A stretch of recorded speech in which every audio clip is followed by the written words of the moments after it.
Hi there, I'm Taiyo Scanlon Kimura.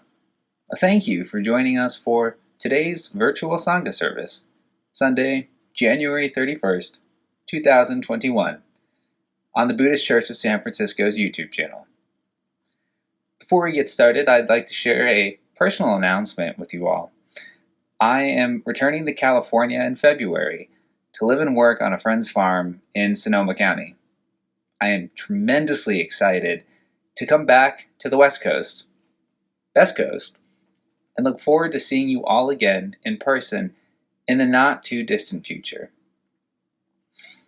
Today's service will feature Sutra chanting, followed by a Dharma talk by Minister's Assistant Leo Joslin, a Gatha titled Nembutsu I, and closing remarks from our very own Jeff Matsuoka. But first, let us begin with a group reading. Please join me in reciting the three treasures. Hard is it to be born into human life. Now we are living it. Difficult is it to hear the teachings of the Blessed One. Now we hear it. If we do not realize the truth in this life, when will it be realized? Let us reverently take refuge in the three treasures of the truth. I take refuge in the Buddha. May we absorb ourselves in the principle of the way to enlightenment and awaken in ourselves the supreme will. I take refuge in the Dharma.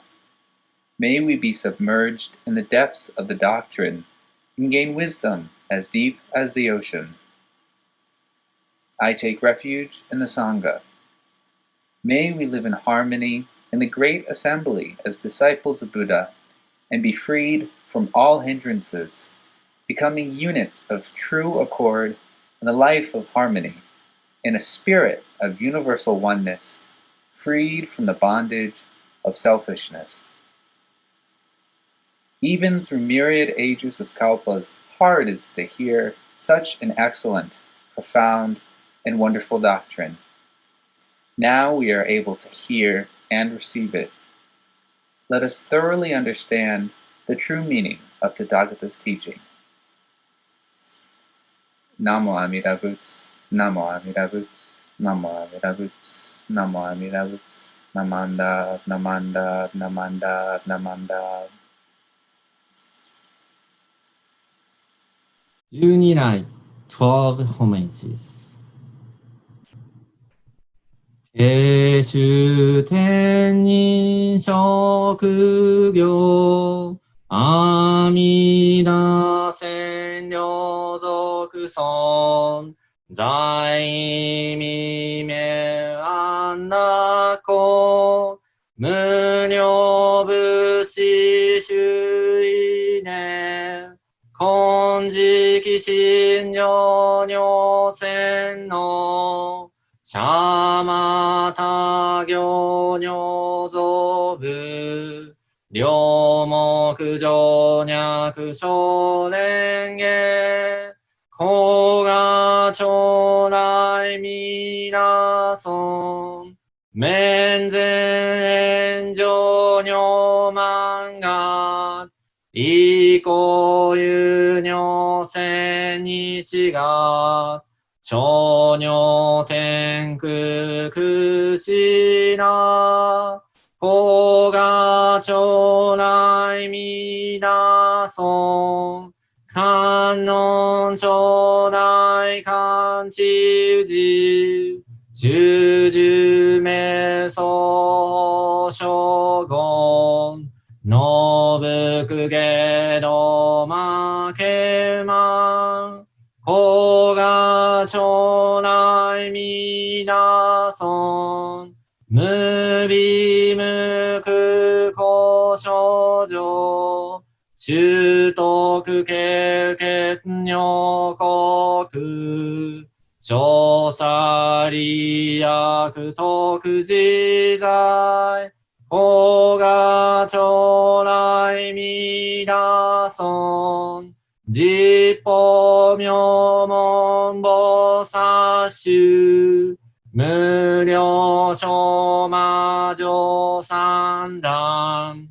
一生修上願力事、公が町内皆尊、本体を見知処刑、前言少女名大座、お膝上女戦の、公が町内皆尊、実法将来勝負し、権限人図し安楽、戦後尊厳上業、公が町内皆尊、小無常無我と、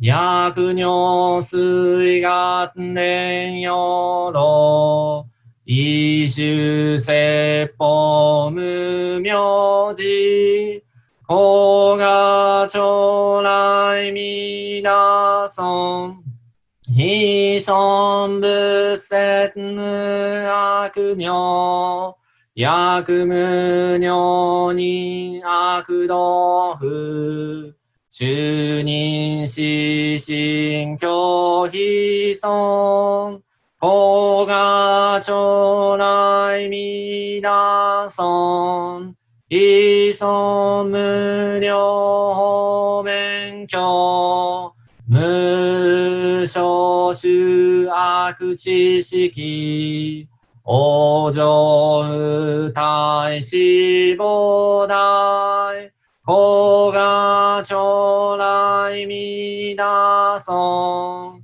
が説非尊苦毒事、中禅無変女海水、小逆前言、頂上者、平成修上、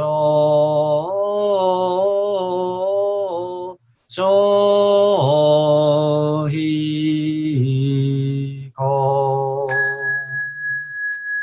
ナマンナム、ナマンナム、ナマンナム、ナマンナム、ナマンナム、ナマンナム、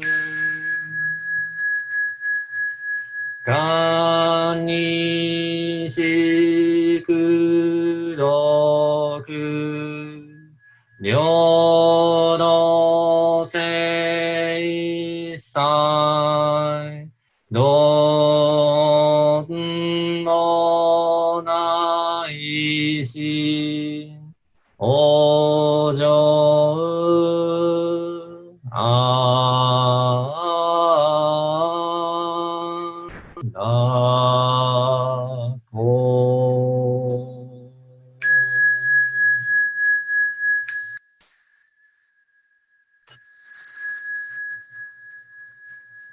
ナマンダブス、ナマンダブス、ナモアミダブス、ナモアミダブス、ナモアミダブス、ナマンダブス、ナマンダブス、ナマンダブス、ナマンダブス。Thank you very much for your joining. Please join me in Gassho as I read the words of Shinran Shonin from the preface to the Kyoyo Shinsho. If you should come to realize this practice and Shinjin, rejoice at the conditions from the distant past that have brought it about. Namo Amida Butsu, Namo Amida Butsu, Namo Amida Butsu.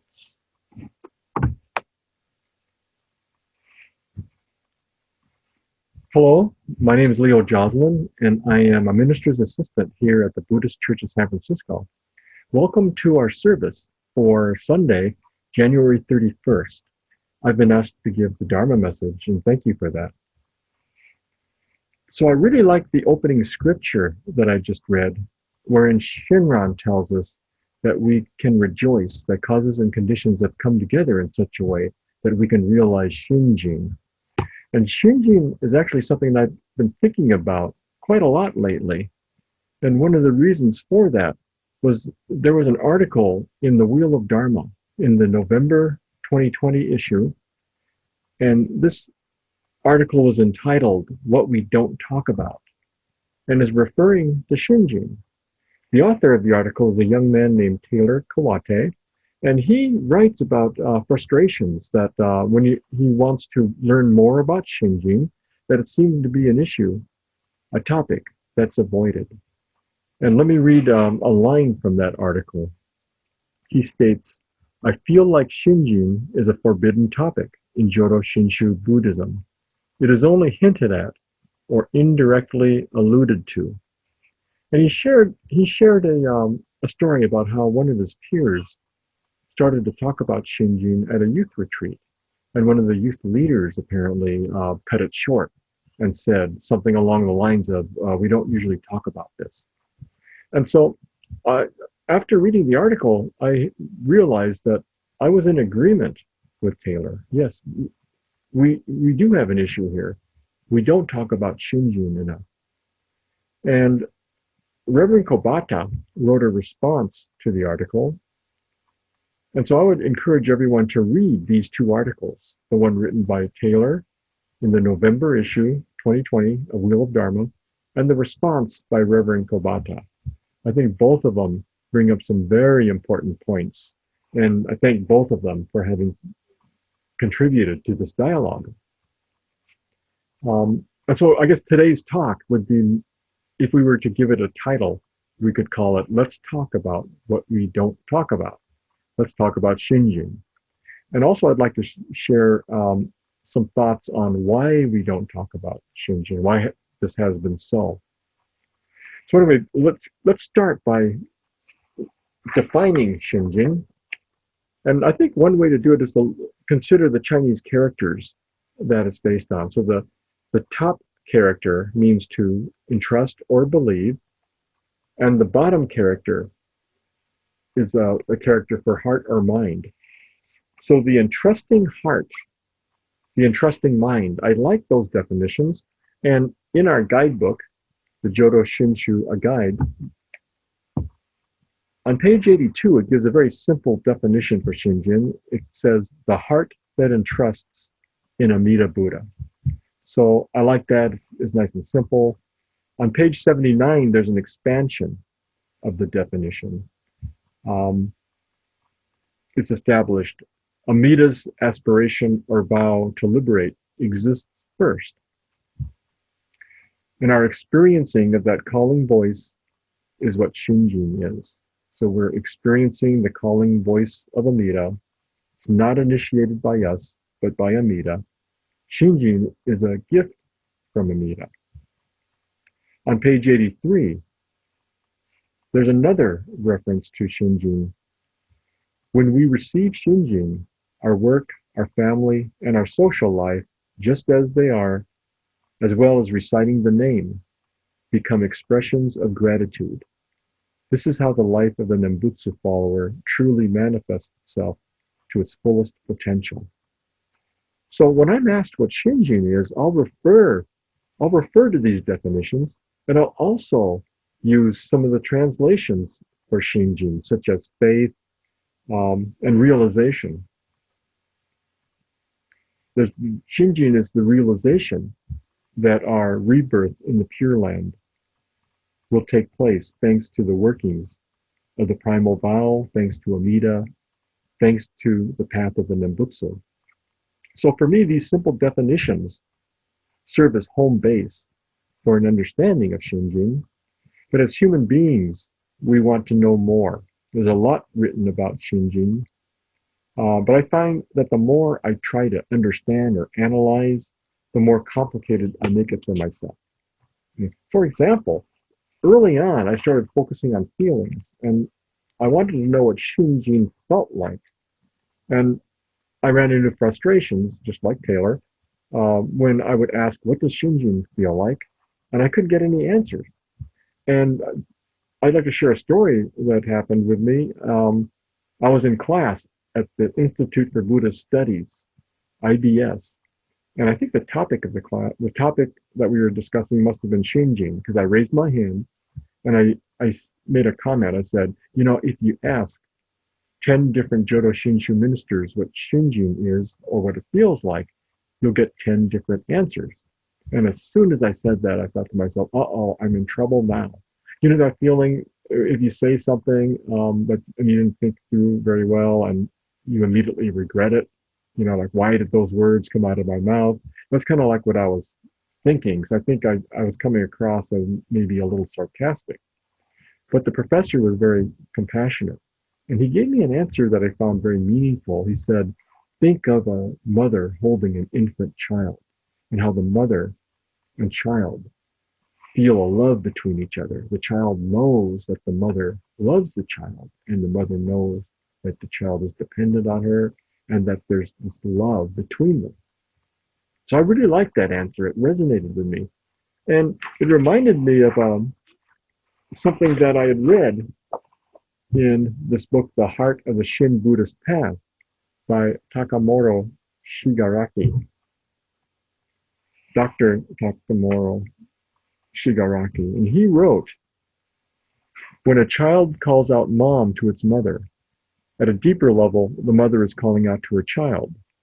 The mother's heart echoes or reverberates within her child's heart, and therefore the child calls out mom. This activity takes place in both directions. The child's calling out mom to the parent intersects with the parent's love for the child. As we continue to call out the name of the Buddha, Namo Amida Butsu, ourselves become emptied, and we experience deeply the truth of something long forgotten, that our saying of the name in which we call out to the Buddha is itself the Buddha's calling out to us. When this occurs, it is called the experience of awakening. This is Shinjin, which comes to be realized through saying the Nembutsu. Anyway, I really love this passage, and I think it's beautiful how it brings together Shinjin, the Nembutsu, and compassion, all within a single metaphor of the mother and child. And it reminds us that Shinjin is a gift from Amida. It also reminds us that the ego is dropped. And so those feelings of safety, of being loved, of being grasped, never to be let go, and especially feelings of joy and gratitude. I thought to myself, this must be what Shinjin feels like. But again, the more we talk about it, the more we can complicate it. Our intellectualization can get in the way. In Reverend Kobata's response to Taylor's article, he reminds us that Shinjin is a finger pointing at the moon, not something to pursue as a badge of honor for attaining some sort of spiritual achievement. And to that, may I add, it's not a feeling to pursue. Shinjin is simply means the realization that we will be reborn in the Pure Land, thanks to the working of the primal vow. So it's a word. It's a word that we as human beings use to represent the great truth of our tradition.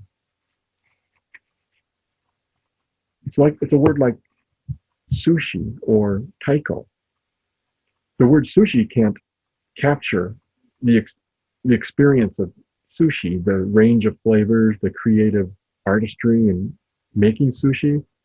And taiko cannot capture the passion of the drums, the energy. They're simply words that point toward them. And in the same sense, Shinjin is a Japanese word that points toward the truths of the primal vow, of the Nembutsu, and of the great compassion that pervades the universe. And so to wrap this up, I'd like to share a passage that I believe may explain why we don't talk a lot about Shinjin. And this is found in this book called Awaken to Your True Self. I know I must seem like a book salesman or something, but I just wanted to share these resources. This book is written by Dr. Hideo Yonezawa, and it's translated by our bishop, Reverend Marvin Harada. And in this book, he writes, I have said that there is a relation between the eternal and the now, and there is a relation between the limited and the infinite. The relation between these is religion. Shinjin is an expression of the realization that your life, which is limited and finite, has a place within the infinite. So each of us is an intersection of the eternal and the now. And we're also an intersection of the finite and the infinite. And religion seeks to explain this. And we do so in words. But how can we explain the eternal in words? How can we explain the infinite in ways that are easily understood? I don't think we can. We only have words that are like fingers pointing to the moon. And that is how we can look at Shinjin. And maybe this is why we haven't been talking a lot about Shinjin, in recognition that what we're talking about is something that cannot be put into words. And so I don't think this is something we should stress over. Shinjin happens at its own pace when causes and conditions are just so. I think it's important to remember the words that Shinran quoted in the Kyogyo Shinsho. He quoted from the Nirvana Sutra, writing, all sentient beings will, without fail, ultimately realize great Shinjin. Therefore it is taught, all sentient beings are possessed of Buddha nature. Great love and great compassion are Buddha nature. Buddha nature is Tathagata. So these are just some of my thoughts about Shinjin and the idea that we're not talking a lot about it. I'm not trying to conclusively explain it, or I'm just sharing some thoughts of how Shinjin makes sense to me in this present moment, and only because causes and conditions have come together in a certain way.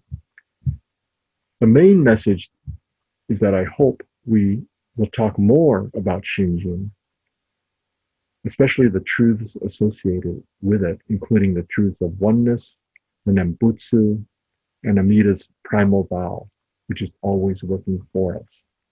So please join me in Gassho as I read the words of Dr. Taitetsu Uno from the afterword of his translation of the Tanisho. The purpose of human life is accomplished when we experience true entrusting, whereby a limited, foolish being realizes its unity with unlimited other power. Namo Amida Butsu. Namo Amida Butsu. Namo Amida Butsu.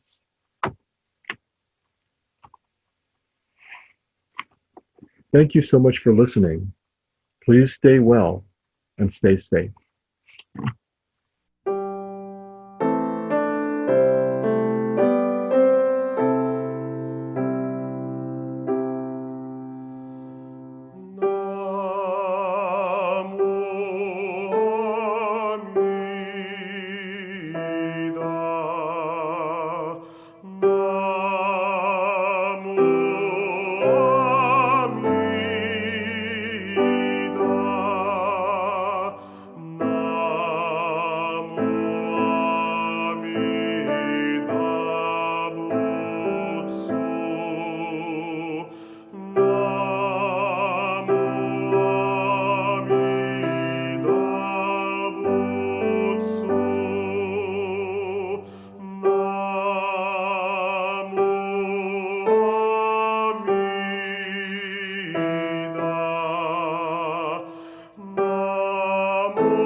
Hello, I'm Jeff Matsuoka.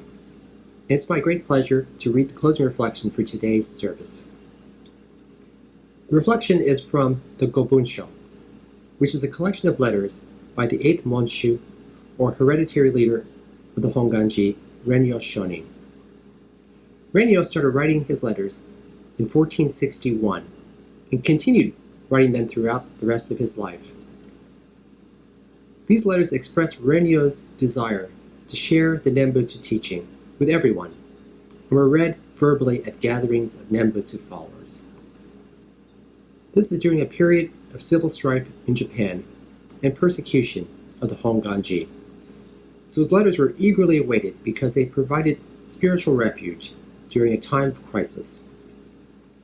This one is entitled The Tradition of Shinran Shonin. What is taught in the tradition of Shinran Shonin is that the entrusting heart is essential.